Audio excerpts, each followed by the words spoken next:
internautes, bienvenue sur la Senbox TV dans votre émission Découverte ki leen koy présenté di seen xarit seen siste Maman Cissé tey nag yéen a ngi ci seen deuxième numéro ñu ànd ceeg la charmante Ndeye Aïda Diallo Miss Thiès ñu bàyyi ko mu présenté wu Ndeye noo def.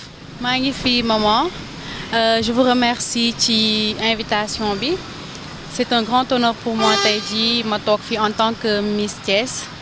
Voilà, maa ngi tudd Ndeye Aïda Diallo comme ni nga ko waxee léegi nekk étudiante en troisième année de licence anglophone à l'UCAD et je m'apprête à débuter ma première année de licence en journalisme et communication à l'ISEC de Dakar.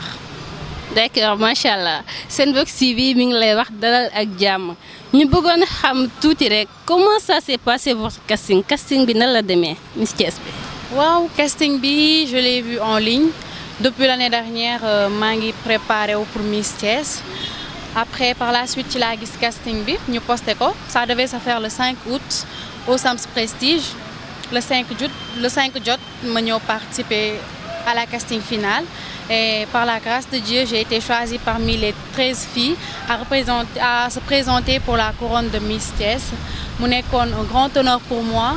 te ci càppaandaw li gis nañ ni je l'ai gagné et ça me fait beaucoup plaisir c'est un grand honneur pour moi de représenter la région en tant que la Miss et devoir aussi représenter la région à Dakar pour la grande finale de Miss Sénégal.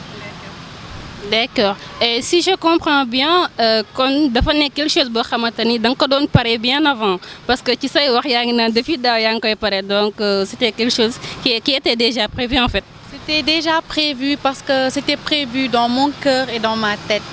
Parce que dama ko bëgg sama xol dama bëggoon sama biir xol nekk Miss Thiès dem ba nekk Miss Sénégal donc dama doon toog di ci xalaat voilà te finalement mooy loolu alhamdulilah daal sant yàlla. D'accord ñu bëggoon xam aussi nan la demee ci say parents ba ngay demander permission pour participer ci élection yi.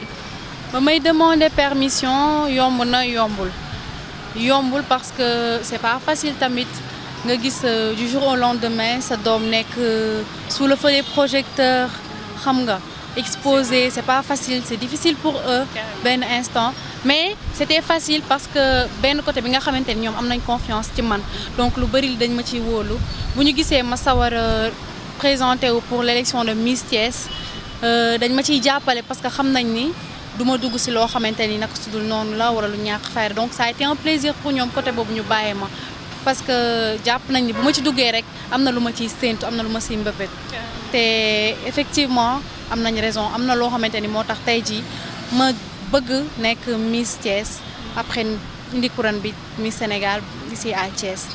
C'est pas pour rien c'est bien possible. Carrément inch'Allah te noonu sax lay demee inch'Allah.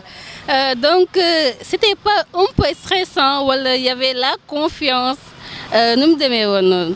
C'était hyper stressant c'était vraiment stressant c'était compliqué c'était dur d'autant plus que les candidates elles étaient toutes belles donc c'était pas évident je me dis que ni chance la ak ndogal dafa waroon nekk man mais il y avait beaucoup de filles qui étaient là-bas et qui étaient en mesure vraiment de gagner l'élection de Miss Thiès. J'ai été juste un peu plus chanceuse. D'accord.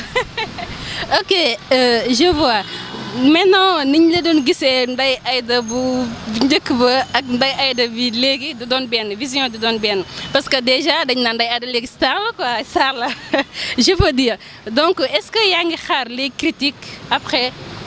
Bien vrai que déjà dina am ñoo xamante ni dañ lay bëgg te yàlla rek tax mais d'autres aussi mooy loolu est-ce que yaa ngi xalaat bu baax ci milieu bi. waaw j'y ai bien réfléchi avant de participer xam nga lépp loo gis rek dafay am side bu nga xamante ni dafa baax côté bu baax bi ak côté bi nga xamante ni ça va être un peu compliqué. J'y ai pensé j'ai bien ruminé cela. mais je me dis que ni ku bëgg dara rek il faut nga accepter peut-être que ni say vision ak seen vision moo dul bokk il y a une grande différence mais lépp rek yow yaa bëgg donc yow yaay accepter quel que soit alpha dina metti mais c'est un laps de temps après nga jàll ci leneen donc je me dis que c'est un sacrifice à faire accepter critique yi ça te permet même de te perfectionner boo accepter critique yi et tout ça donc loolu yoon la boo bëggee dara il faut nga def dara il faut nga nangu sacrifice yi am xolum am nangu sacrifice yi nangu critique yi am xolum ñuñ entre autres daal. donc xam nga en général on dit souvent que jigéen fu mu tasee coow li day bëri wax bu sew bi day bëri et vous étiez toutes des filles donc amoo woon quelques problèmes ci biir casting bi. ni maa leen mag jàppee nañ ma cëru mag ñi nga xamante ni ñoo ma mag jàppee woon nañ ma rakk jàppante nañ comme ay frères et sœurs ak comme ay sœurs du moins entre nous voilà jàppalante nañ. y avait pas moom la ñun wax ci jigéen on était bien dañ daan nekk ensemble kafoore ba jour élaboré déliré par-ci par-là c'était vraiment exceptionnel moom. macha allah. Maintenant man je voulais savoir tes projets ici à Thiès tes projets à Thiès. comme ni ma ko waxee woon ci jour élection Miss bi.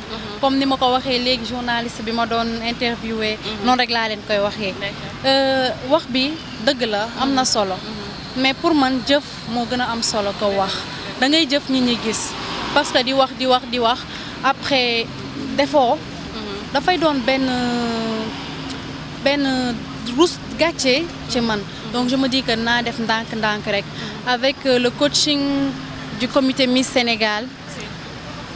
incha allah dinaa réaliser projet Thiès yàlla dimbali ma tey jii même bu ma gañewulee couronne Miss Sénégal sax bien vrai que ni gëm naa ne war naa ko mën a gañe incha allah dinaa def sama kéemtalaay kàttan pour au moins participer un tant soit peu ci sukkandil région bu Thiès c'est un tant soit peu pour man c'est un devoir. Donc, juste dire qu'on est de tout cœur avec toi et Inch'Allah, couronne Miss Sénégal bi day ñëw Inch'Allah ñu bàyyi la nga tàggatoo sa dernier mot. D'abord je remercie Senbox TV kontaan naa ci invitation bi kontaan naa ci interview bi avec toi la charmante maman Cissé on se connaît depuis longtemps. Oui, c'est vrai. Mais alhamdoulilah je suis très contente sant leen ci invitation bi parce que du lu ndaw si man. Voilà merci beaucoup.